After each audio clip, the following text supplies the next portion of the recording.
حضور صلی اللہ علیہ وآلہ وسلم نے ارشاد فرمایا کہ جس نے علم سیکھا ان علوم میں سے جن کو حاصل کیا جاتا ہے اللہ تعالیٰ کی رضا کے لیے، نہیں سیکھتا وہ مگر اس لیے تاکہ حاصل کر لے حصہ دنیا میں سے،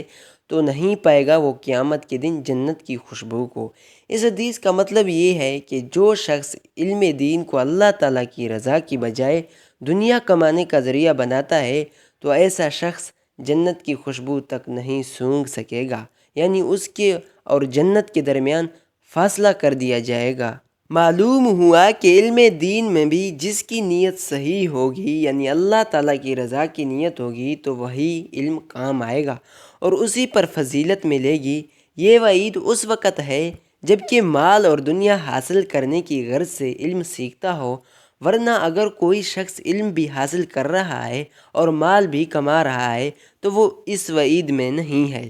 کیونکہ ان دونوں میں فرق ہے۔ ایک دنیا اس لیے حاصل کر رہا ہے تاکہ آخرت کے اعمال یکسوئی سے کروں، اور دوسرا آخرت کے عمل کر رہا ہے تاکہ دنیا ملے۔ ظاہر ہے کہ پہلا شخص ہی صحیح ہو سکتا ہے جبکہ صحیح نیت سے دین کا کام کر رہا ہو۔ بہرحال دنیا تابع رہے اور دین مطبوع اور اصل مقصود رہے تو کوئی حرج نہیں، اس کے برعکس میں گناہ ہے۔